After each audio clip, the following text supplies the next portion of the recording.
ইস রে, এলাকার পোলাপান্ডি এত কষ্ট করে, আহা আমার তো দেখে খুব মায়া লাগে। এই ভাই আচ্ছা, তুমি এত কষ্টের কাম করে কয় টাকা পাও? আর এগুলো যে কষ্টের কাম, এগুলো মানুষে করে, তারপর তোমার কত ঘাম বাইরে গেছে, আর এগুলো তো খুব একটা সাংঘাতিক জিনিস। উহু, এটা ব্লেডের মতো প্রচুর ধার, এই যে আমার হাতটা কেটে গেছে। হে ভাই আমরা কি করুম, গরিব মানুষ তো, তাই আর কি। আরে ভাই, গরিব বড় লোক তো মানুষের গায়ে লেখা থাকে না। তুমি বরং একটা ভালো কাজ করো, আমার মতো একটা ভালো কোম্পানিতে জব করো, বুঝছো? আমার তো অনেক বেতন, বুঝছো নি? তুমি এসে ভালো আমার লগে আলাপ করে একটা কোম্পানিতে জয়েন করতে পারো।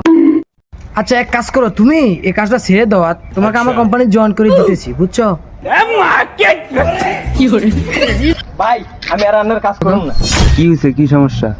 বহুত কাম করেছেন, আন্নার চাকরি হবে আমি করতাম না, আমার নতুন চাকরি হয়ে গেছে, নাই কি আমি। ভাই ভাই আজকে কয়দিন আমি কাম করতে না ভাই, এর বদলে আমার রান্না লয়ে এলেন ভাই। আচ্ছা, তোমার চাকরি কনফার্ম।